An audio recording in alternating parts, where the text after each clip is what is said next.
Hey peeps, welcome back, and if you're new around here, I hope you will consider hitting that subscribe button to join my crafty little family. For today's project, we are on part 2 of this staggered page mini album created with the cards and envelope set that I picked up and showed in my haul for Dollar General from last week's video. We also created the base in that video. I will link it at the top of the description if you want to catch up on that. But today we're going to cover all of those surfaces with our beautiful pattern paper, and we're also going to include measurements. So make sure that you stick around for that. I'll just flip through this really quickly. This turned out to be a very sturdy, beautiful album with flip pages and lots of details. This was really fast and easy to make and was a great way to work through some of my stash. So if that's something that sounds good to you, then stick with me and we'll make it together. So real quick before we get into the tutorial, I wanted to share with you the paper pad that I'm going to be using. This is the Sonoma from Park Lane. This is from Joann's. I really love the boho vibe of this. It has a very natural kind of color palette as well as some smaller patterns, which will work better for our finished project because some of our pages are a little bit small. And so another thing that I wanted to mention is that this paper pad is significantly thicker than the one from the Dollar General, the American Craft from video number 1.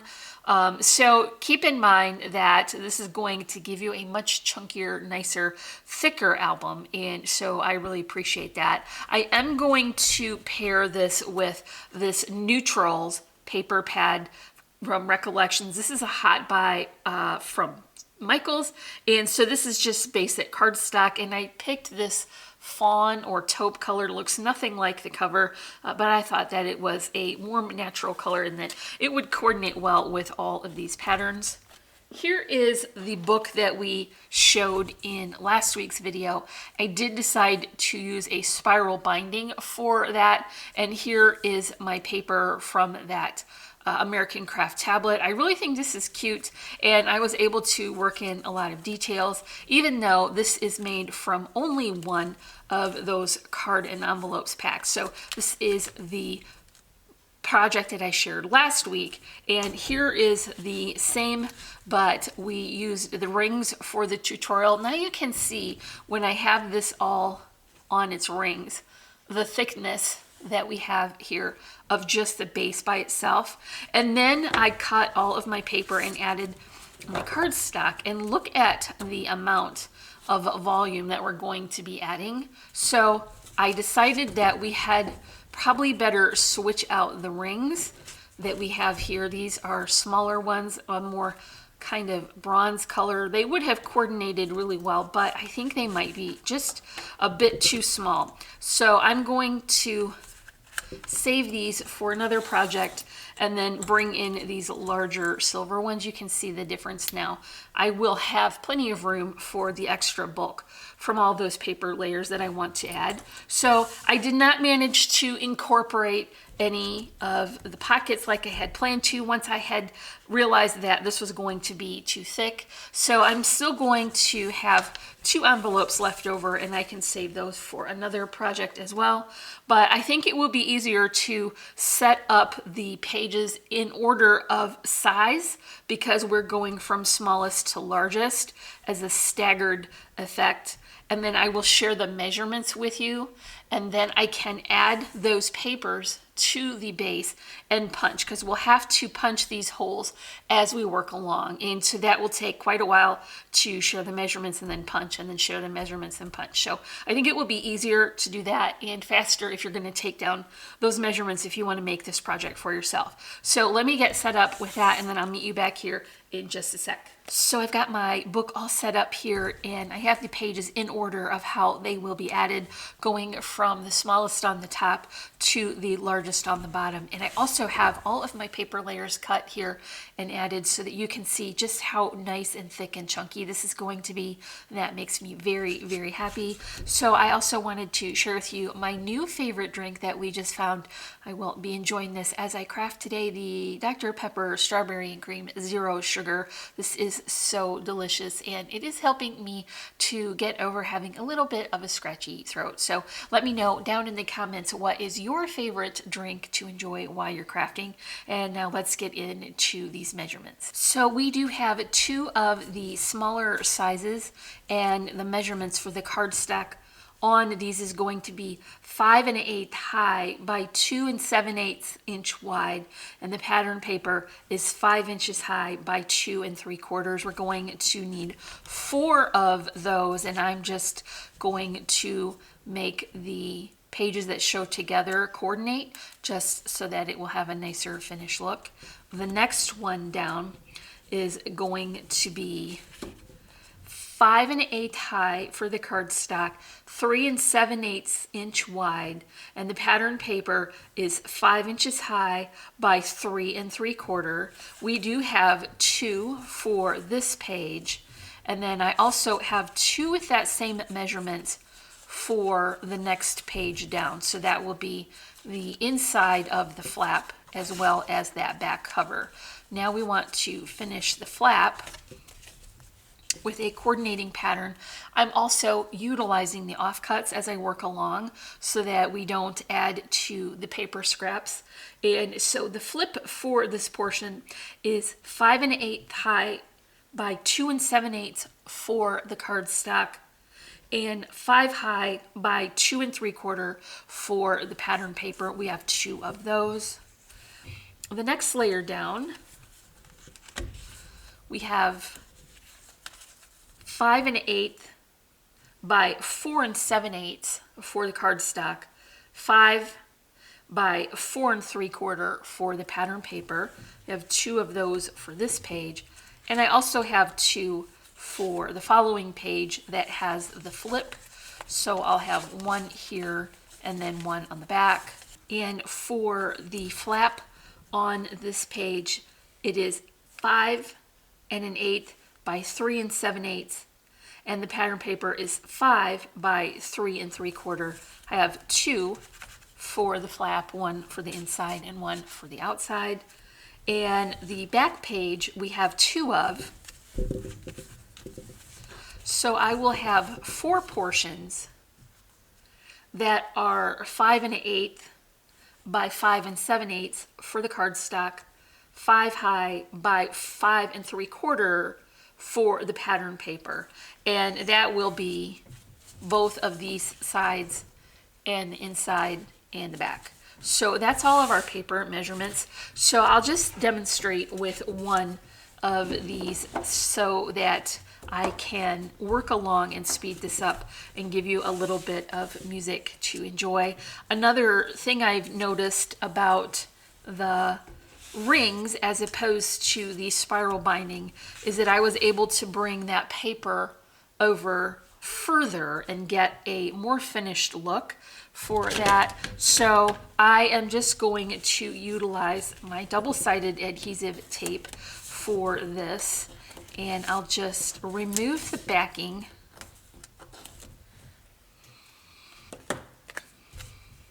and center this right along. So you can see that this is going to come together pretty quickly, and I'll just have to add these paper layers and then continue to punch as I work along. And I'm just going to use my crocodile. This is a good sturdy hole punch so that I can get through all of those paper layers, and I'll just set the punch into that hole and I'll keep working. And when I get this done, I'll add the paper to the back and then flip it over again so that I can see those holes and punch the front.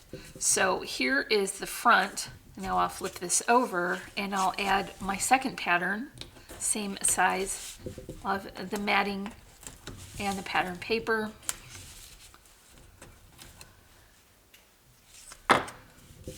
Center that here.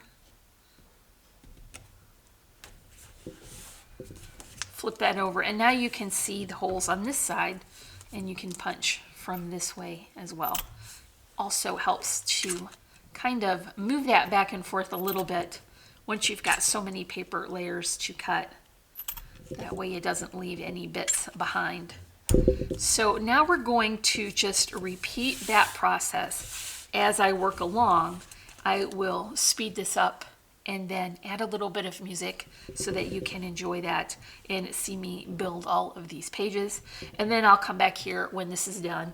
We'll add a little bit of decoration for the cover. So I'll see you soon.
There's one last thing I need to do before I can add the rings, and that is to buy myself a little bit more real estate because this top page is so narrow. I'm not going to have a lot of room to add any kind of embellishment, so I'm going to add one additional small little section just to the front cover so that I can add a little bit more of my finishing details that I like. So this is a piece of 65 pound weight cardstock. I cut this to be 3.5 inches high by 7 wide, and I scored it at 4. The reason I want that fold is once again to have a nice finished clean edge on the portion where you will notice it most, and that's where your hand will be touching it to turn those pages. So I'll just go ahead and give myself a double layer for sturdiness and then that nice clean finished edge here.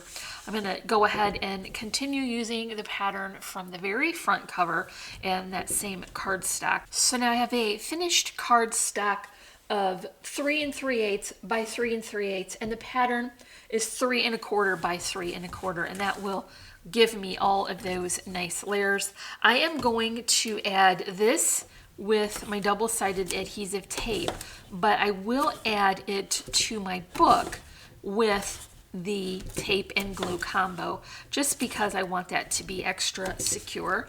And so I'll just go ahead and finish the front. I'm not going to add pattern to the back of this, even though a small bit of it is going to show. And that's only because I'm a little worried about adding too much bulk into my rings and not being able to flip those pages properly. So I'll just go ahead and add this here right in the center so I can get that border, and then I'll add my adhesive on only one side so that I don't accidentally seal up these layers. I think if I stick to 2 lines of the tape and a couple lines of the glue, I'll be okay. And I'm just going to pick this Tombow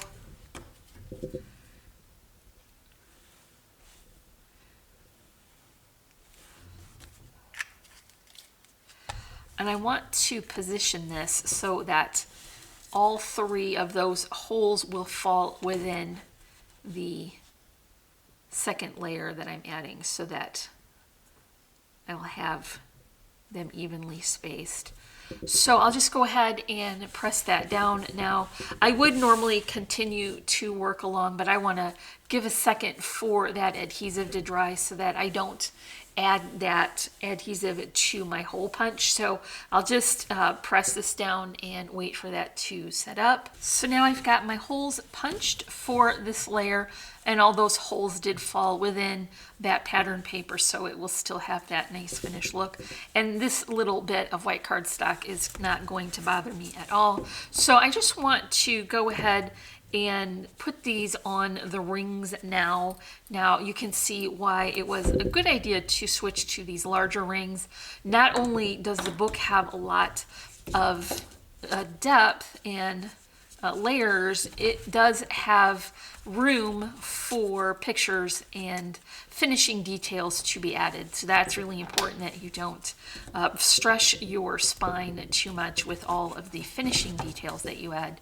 Another thing that is nice about a ring-bound book is that you can take the layers off and work on them independently, so they will be flat. And that is very nice to have a way to take these out of the spine. And also, if you want to include some more materials other than paper, you can punch through that more easily with the Crocodile.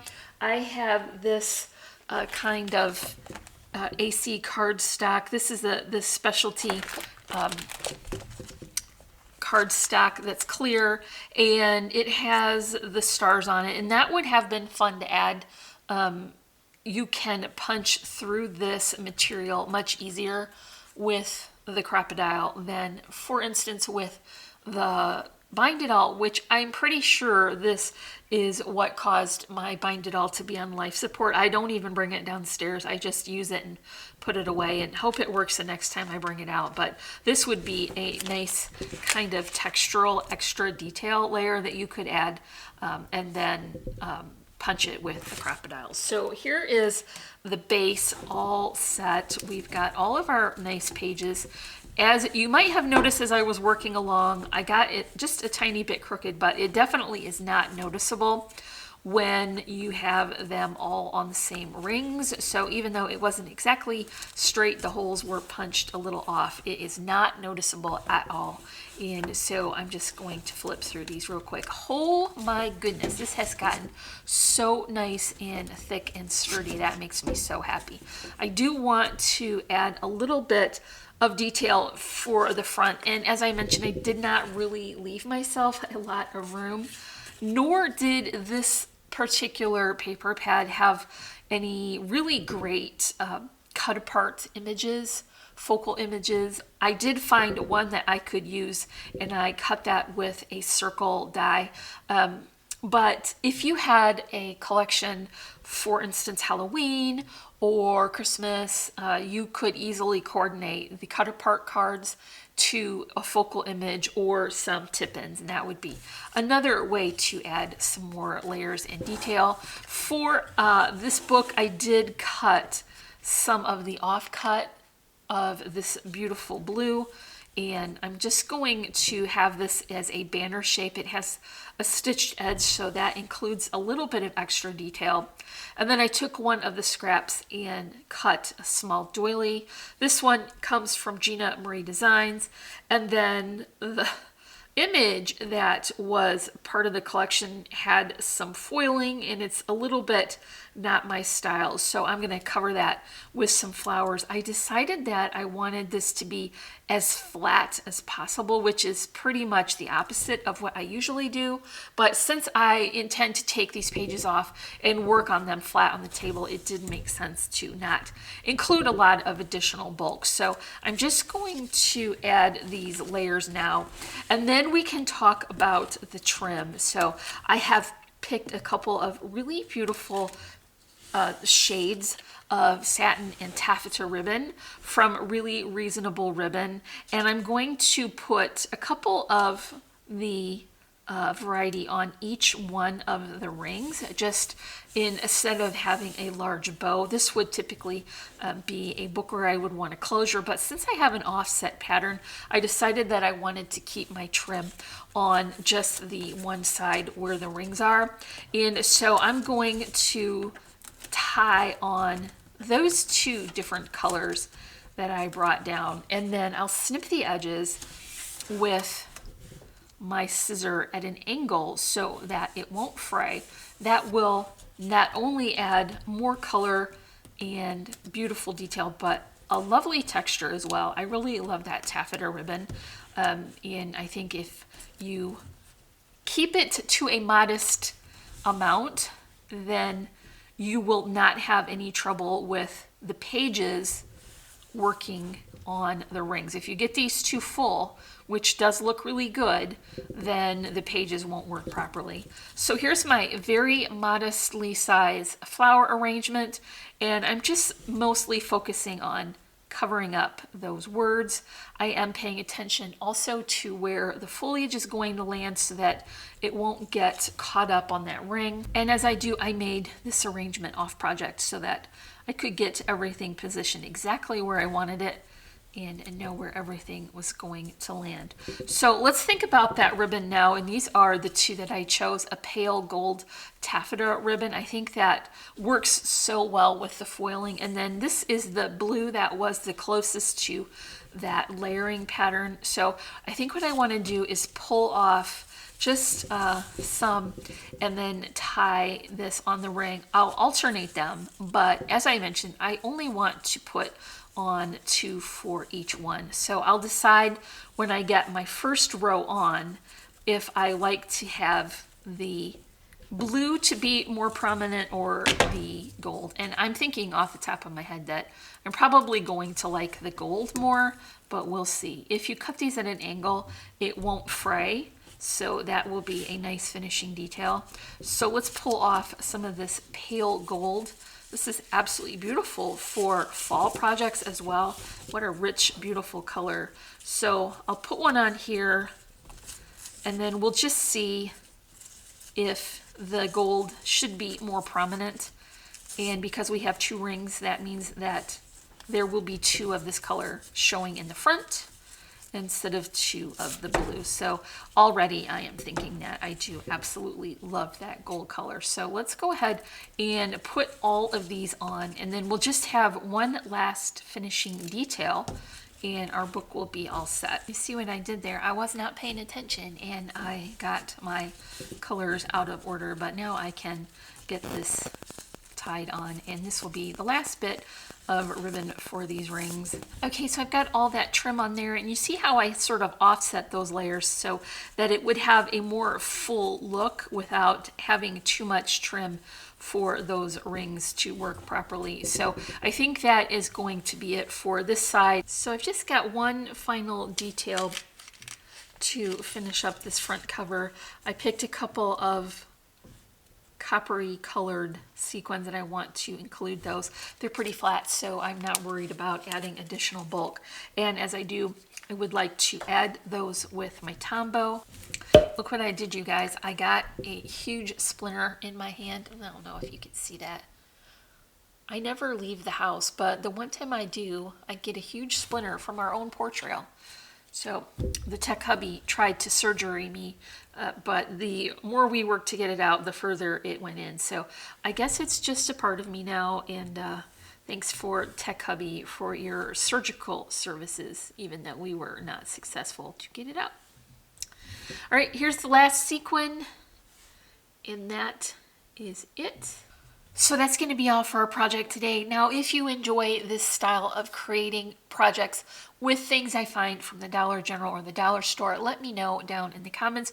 And don't forget to give me a big thumbs up for this project. I'm going to link the first video at the top of the description, so it would be easy to find, along with links to all of our socials. If you are not already, I would love for you to join our crafty little family by hitting that subscribe button and also the bell notification so that you'll be alerted every time we add new content. And as always, I'm wishing you a happy and productive day, and I thank you so much for watching. Bye.